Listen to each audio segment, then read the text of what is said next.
Good morning everyone. कैसे हैं आप सभी? आई होप आप सभी लोग अच्छे होंगे, स्वस्थ होंगे, अच्छे से पढ़ाई कर रहे होंगे। मैं निकिता चौधरी स्वागत करती हूँ आप सभी का हमारे एग्जाम जर्नी परिवार में। और आप सभी लोगों को 78वें स्वतंत्रता दिवस की बहुत बहुत सारी बधाइयां। ये स्वतंत्रता हमें हमारे बहुत सारे फ्रीडम फाइटर के संघर्ष और बलिदान के बाद मिली है, तो हमें उनका सम्मान करना चाहिए और हम करते भी हैं। उसके साथ साथ हमें अपना नेशनल फ्लैग, जो हमारा तिरंगा है, उसका सम्मान सिर्फ 15 अगस्त को नहीं करना, उसके बाद भी करना है, उससे पहले भी करना है, और उसके बाद तो स्पेशली हमें ध्यान रखना है जितने भी हमारे एग्जाम जर्नी परिवार के बच्चे हैं वो तो ऐसा काम करेंगे ही नहीं, बल्कि अपने आसपास के लोगों को भी अवेयर करेंगे। क्या अवेयर करेंगे? कि आज 15 अगस्त को सब लोग झंडा फहराएंगे, है ना। और हर घर तिरंगा के तहत भी सब लोगों ने झंडा अपने घर पे लगा रखा होगा। छोटे बच्चे भी होंगे, वो स्कूल में फ्लैग लेके जाएंगे। और जैसे ही 12-1 बजे तक सारे प्रोग्राम खत्म हो जाएंगे, सब कुछ हो जाएगा, स्कूल से बच्चे वापस आ जाएंगे, तो होगा क्या, आपको गलियों में कहीं पर भी तिरंगा कोने में, वो बच्चे छोटे बच्चे हैं, उन्हें नहीं पता, वो क्या करेंगे, रास्ते में इसको फेंक देंगे। छोटे बच्चे क्या, ऐसे बड़े बड़े लोग भी करते हैं। तो आपको क्या करना है, अपने आसपास के लोगों को, अपने मम्मी पापा बहन भाई जितने भी आपके घर में लोग हैं, अपने दोस्तों को समझाना है कि भाई, ये जो तिरंगा है, जितना सम्मान आप इसका 12-1 बजे तक कर रहे हो, उतना ही इसका हमेशा करना है। क्या करना है, उस तिरंगे को फेंकना नहीं है, उसको उठा, अगर आपका काम, आपने स्कूल में से वापस आ गए तो आपको उसको ऐसे पैक करना है। और किसी भी पब्लिक सेक्टर, जैसे आप किसी भी पब्लिक जो गवर्नमेंट ऑफिस है वहां पर उसको सबमिट कर सकते हैं, या फिर पेट्रोल पंप वाले भी कई बार ऐसा ऐसा कैंपेन चलाते हैं कि भाई यहाँ पर सबमिट कर दो, है ना। अगर रास्ते में आपको कोई तिरंगा पड़ा हुआ दिख जाए तो उसे भी उठाकर रख लेना है। ये आपका काम है ना। ये हम सबका काम है। और मैं भी ऐसा ही करूंगी, आप सबको भी ऐसा ही करना है। अपने आसपास के लोगों को अवेयर करना है। साथ साथ अगर फिर भी लोग नहीं मान रहे, क्योंकि हम सबको नहीं कर सकते, जितने लोगों को हम कह सकते हैं, समझा सकते हैं, उतनों को समझाना है। पर फिर भी अगर हम रास्ते पे कहीं जा रहे हैं और हमको फ्लैग पड़ा हुआ दिखे, तो उसको उठाना है, उसको रख लेना है, और उसको फिर किसी भी गवर्नमेंट ऑफिस में जाकर सबमिट कर देना है। ये काम आज आपको करना है। अगर हम स्वतंत्र है तो हमें रिस्पॉन्सिबल नागरिक बनना चाहिए। स्वतंत्रता फ्री में नहीं मिलती, है ना। तो स्टार्ट करते हैं अपनी क्लास को। आज हमारी क्लास में भी थोड़ा सा चेंज मैंने किया है, क्योंकि 15 अगस्त पे क्या मिलते थे, लड्डू। अब लड्डू तो मैं आप सभी लोगों को नहीं दे सकती, लेकिन आज लड्डू की फॉर्म में आपको क्या मिलने वाला है, आज हमने अपना जो कंटेंट स्टाइल है उसको थोड़ा सा शिफ्ट कर दिया है आप लोगों की डिमांड पर। तो स्टार्ट करते हैं अपनी क्लास को। हमारा आज का फर्स्ट क्वेश्चन क्या हो जाता है? हमारा आज का फर्स्ट क्वेश्चन हो जाता है क्या, who recently inaugurated Adu Reclamation and Shore Protection Adu Detour link bridge in Maldives. बहुत ही बड़ा सा नाम है, लेकिन ब्रिज का नाम है। नाम क्या हो जाता है? Addu reclamation and shore protection Addu detour link bridge in Maldives. आपसे पूछ रहा है कि इस ब्रिज का जो इनोग्रेशन किया गया है, जो उद्घाटन किया गया है, वो मालदीव्स में किया गया है। आपसे पूछ रहा है कि ये जो इनोग्रेशन उद्घाटन किया गया है, ये किसके द्वारा किया गया है? तो अभी हाल ही में जो हमारे एक्सटर्नल अफेयर्स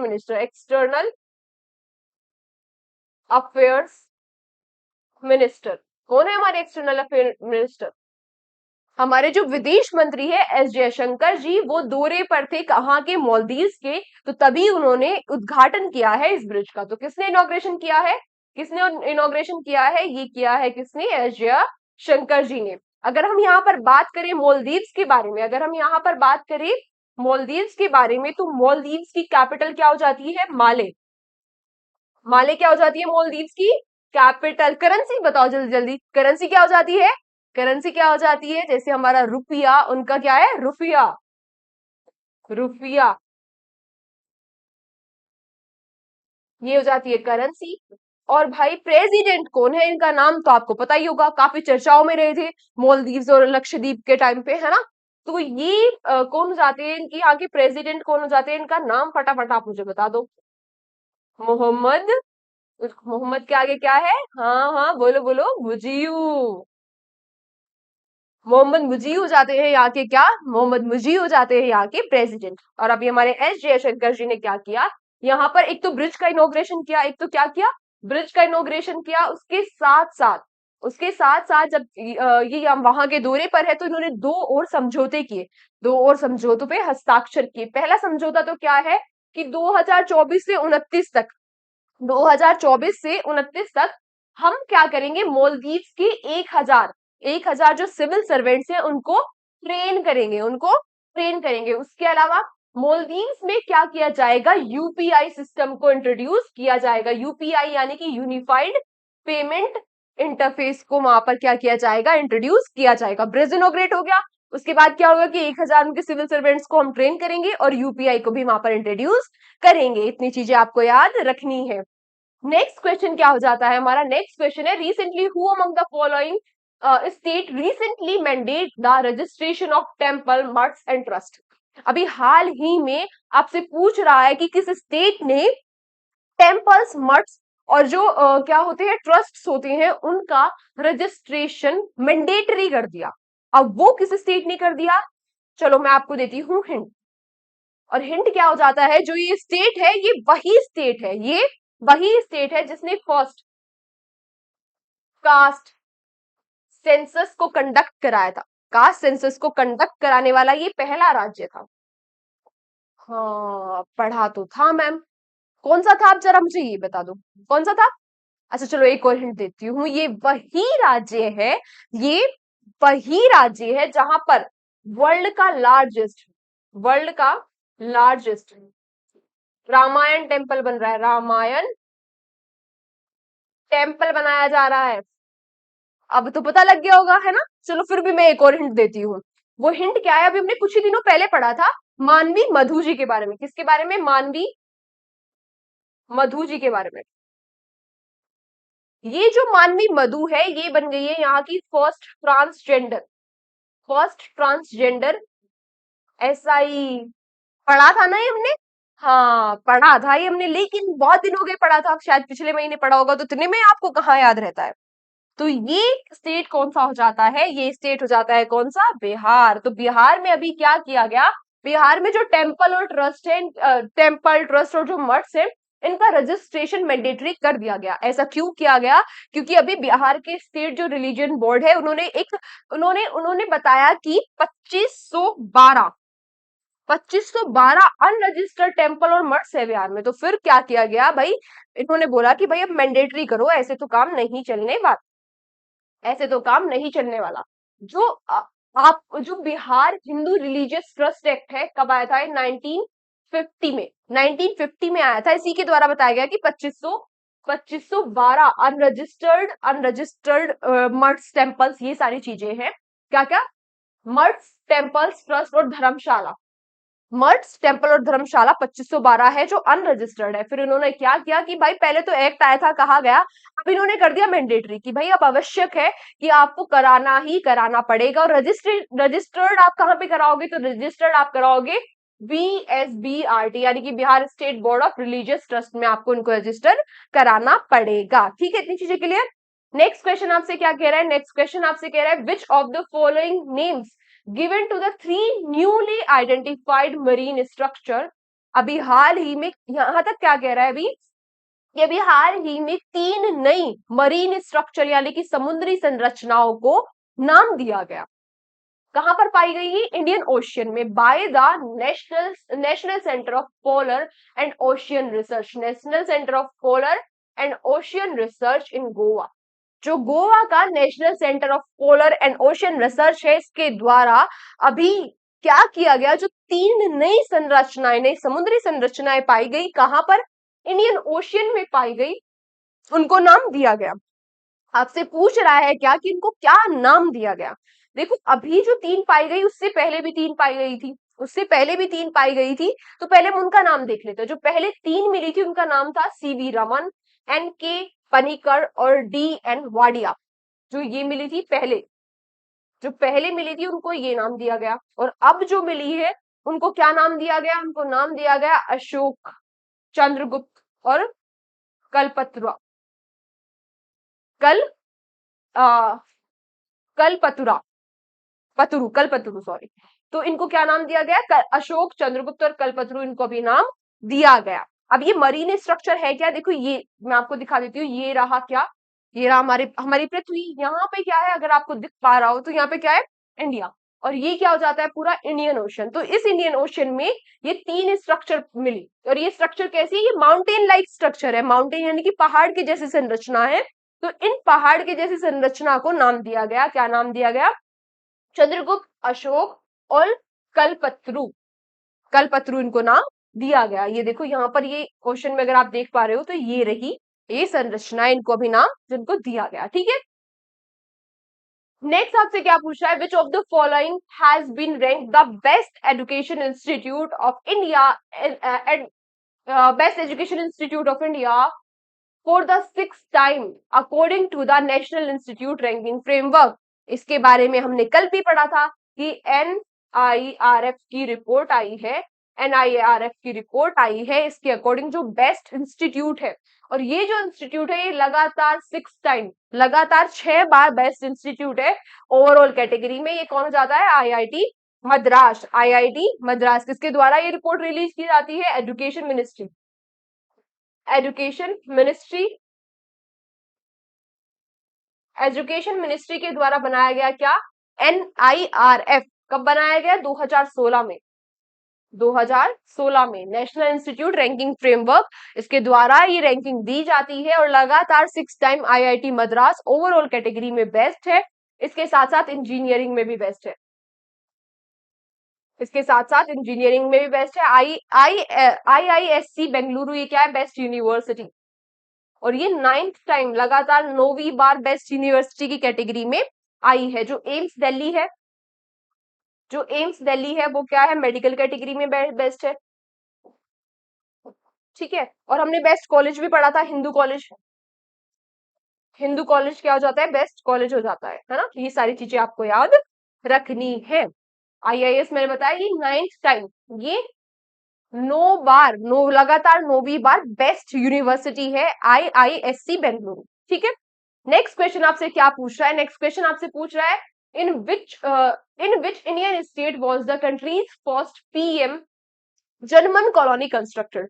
तो आपसे पूछ रहा है कि जो कंट्री की पहली जर्मन PM जर्मन कॉलोनी है ये कहां पर बनाई जा रही है। तो ये कहां पर बनाई जा रही है, ये बनाई जा रही है मध्य प्रदेश में। ये कहां पर बनाई जा रही है, मध्य प्रदेश में बनाई जा रही है। मध्य प्रदेश में भी कहां पर बनाई जा रही है, मध्य प्रदेश के शिवपुरी में।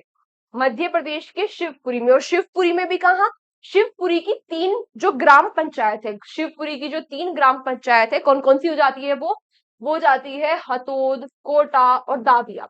इनमें बनाई जा रही है क्या, ये PM जर्मन आवास, PM जर्मन आवास कॉलोनी को बनाया जा रहा है। किसके लिए बनाया जा रहा है, जो रूरल लोग हैं जिनके पास घर वर नहीं है उन लोगों के लिए इसको बनाया जा रहा है। किसने इसको लॉन्च किया है, तो इसको लॉन्च किया है panchayat and rural development minister Shri Prahlad Patel ji ने। श्री प्रहलाद पटेल जी ने इसको लॉन्च किया है। ठीक है, इतनी बातें। नेक्स्ट क्वेश्चन आपसे क्या पूछ रहा है, अरे ये तो आप बता दोगे, क्या है ये क्वेश्चन, चलो बताओ फटाफट आंसर। 10th एडिशन ऑफ मित्र शक्ति started between India and which country. तो ये इंडिया और किस कंट्री के बीच में होता है मित्र शक्ति, मैंने आपको याद करवाया था ना।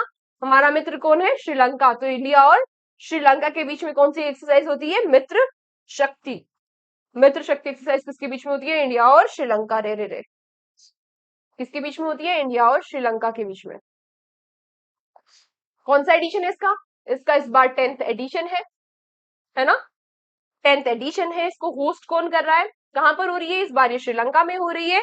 और भारत की तरफ से कौन सी राइफल्स, इसमें कौन सी जो बटालियन है वो पार्टिसिपेट कर रही है, राजपुताना, राजपुताना राइफल्स। राजपुताना राइफल्स इसमें भारत की तरफ से पार्टिसिपेट कर रही है। इतनी चीजें आपको पता है। कब से स्टार्ट हुई है, ये 12 अगस्त से स्टार्ट ये हो चुकी है। ठीक है, नेक्स्ट क्वेश्चन आपको क्या कह रहा है, नेक्स्ट क्वेश्चन कह रहा है क्या, नेक्स्ट क्वेश्चन कह रहा है क्या कि Neel Kurinji recently added to the IUCN red list in which category. अब पहली बात यहां पर आती है IUCN के बारे में कि ये IUCN है क्या, कौन सी ये लिस्ट कैटेगरी जारी करता है। तो IUCN क्या है, IUCN क्या है, इंटरनेशनल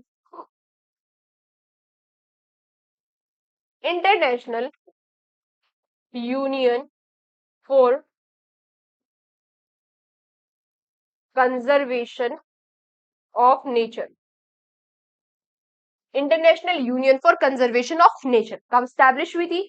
तो ये कब स्टैब्लिश हुई थी? ये स्टैब्लिश हुई थी 1964 में, और हेडक्वार्टर्स कहाँ जाते हैं इसके? लंदन, यूके में।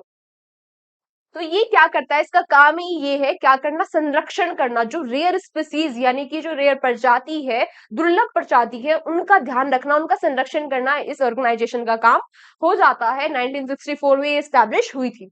तो ये क्या करती है? ये 4 लिस्ट निकालती है, 4 कैटेगरीज में डिवाइड करती है। 4 कैटेगरीज वो कौन कौन सी हो जाती है? ये 4 कैटेगरीज हो जाती है कि वल्नरेबल, एक्सटिंक्ट, इंडेंजर्ड और क्रिटिकली इंडेंजर्ड। इसका क्या मतलब हुआ? वर्नेबल कि भाई इनका ध्यान रखो, ये खतरे में है। एंडेंजर्ड यानी कि विलुप्त हो गई, सॉरी एक्सटिंक्ट यानी कि विलुप्त हो गई। इंडेंजर्ड यानी कि खतरा बढ़ता जा रहा है। और क्रिटिकली इंडेंजर्ड यानी कि बस अब खत्म होने की, विलुप्त होने की कगार पर ही है। तो ये जो नील कुरंजी है, इसको किस कैटेगरी में डाला गया? तो इसको डाला गया वर्नेबल, कि भाई ध्यान रखो, अभी बचाने का टाइम है, कि भाई ध्यान रखो, अभी बचाने का टाइम है। तो इनको वर्नेबल कैटेगरी में डाला गया। अगर हम बात करें नील कुरंजी के बारे में, तो ये होता है नील कुरंजी का फूल।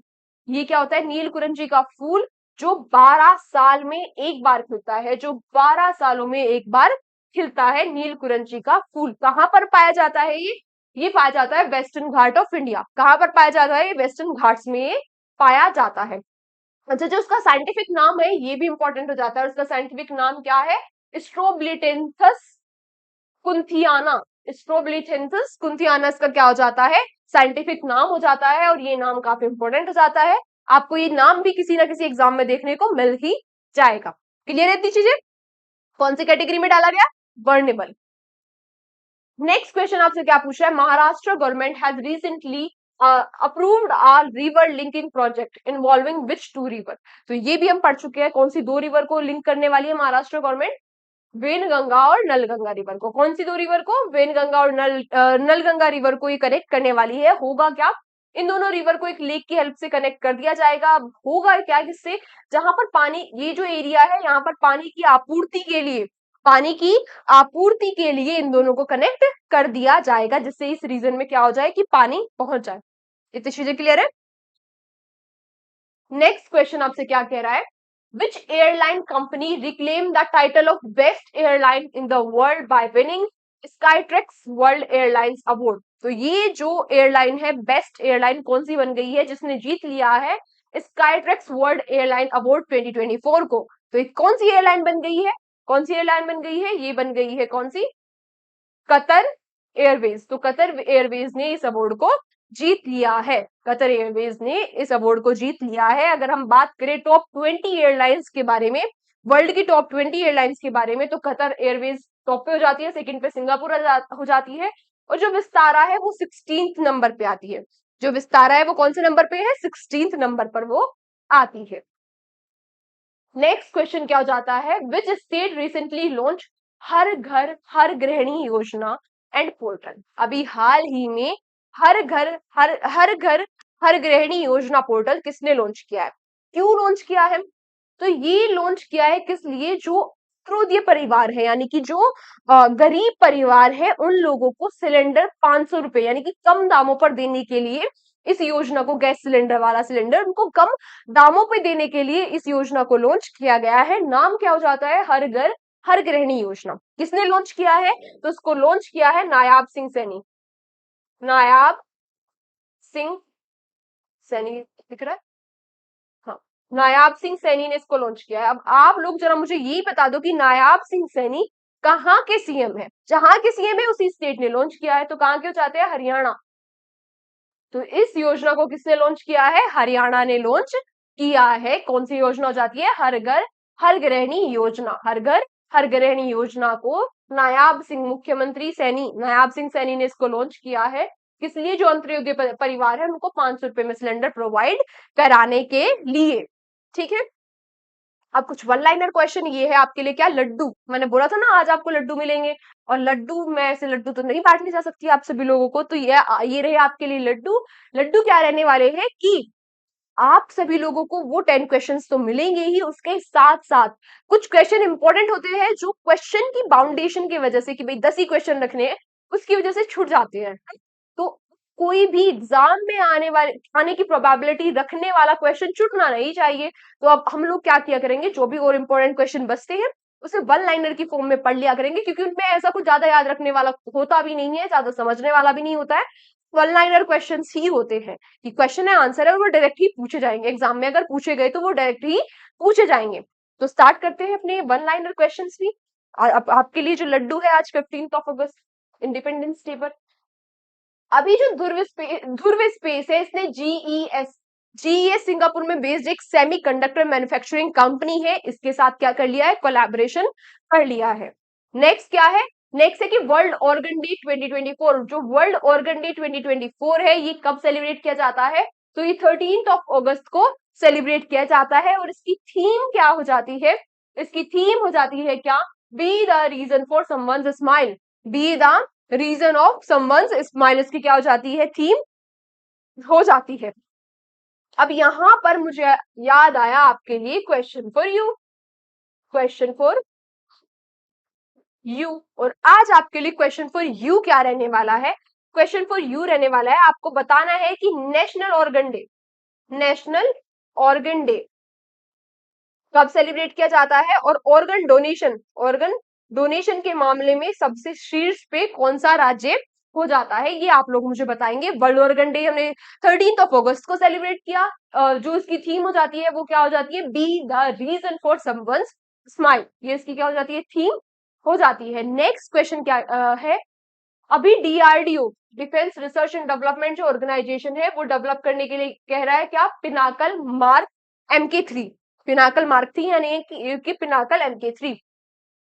नेक्स्ट क्वेश्चन क्या हो जाता है, नेक्स्ट क्वेश्चन है क्या, और ये इंपॉर्टेंट भी हो जाता है, क्या हो जाता है कि अभी ministry of statistics and programme implementation, इसने एक रिपोर्ट रिलीज की, इसने एक रिपोर्ट रिलीज की, 25th एडिशन है। वैसे रिपोर्ट का नाम क्या हो जाता है, women's and men's in India 2023, women's and men's in India 2023। इस रिपोर्ट में क्या बताया गया, इस रिपोर्ट में बताया गया कि अभी अगर 1000 मैन है, अगर 1000 मैन है तो विमेन कितनी है, 943 विमेन है, 943 विमेन है। इस रिपोर्ट के द्वारा बताया गया है कि ये 2036 तक ये जो रेशो है, जितना गैप है, जेंडर गैप है, ये कम हो जाएगा, ये कम हो जाएगा 2036 तक। अगर 1000 मैन है तो विमेन्स का रेशो कितना हो जाएगा, 952 विमेन्स का रेशो हो जाने वाला है, कब तक, 2036 तक, ठीक है।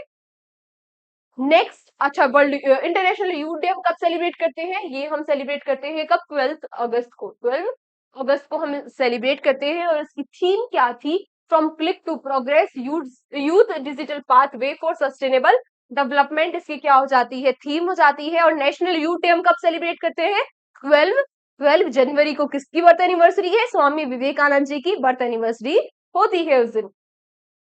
अच्छा, नेक्स्ट क्वेश्चन क्या हो जाता है कि इस बार क्या player of the month for July, ICC player of the month for जुलाई कौन बन गए हैं, ये बन गए हैं एटकीसन और अथापत्तु, एटकीसन और अथापत्तु बन गए हैं player of the month for जुलाई। जो ये अथापत्तु जी है, पिछली बार भी प्लेयर ऑफ द मंथ थी, कहाँ की है, श्रीलंका, कहाँ की है ये, श्रीलंका की ये हो जाती है, ठीक है। तो आज की क्लास को हम यहीं तक रखते हैं। Thank you so much everyone, thank you so much everyone, हमारे साथ सेशन में एंड तक बने रहने के लिए।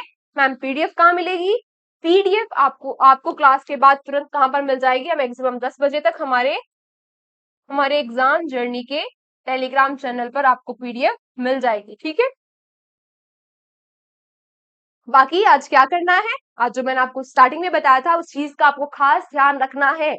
कहीं भी कोई भी एग्जाम जर्नी का बच्चा ऐसा नहीं होना चाहिए कि उसने साइड में फ्लैग पड़ा हुआ दिख लिया और वो देखा और वो ऐसे ही निकल गया इग्नोर करके, है ना।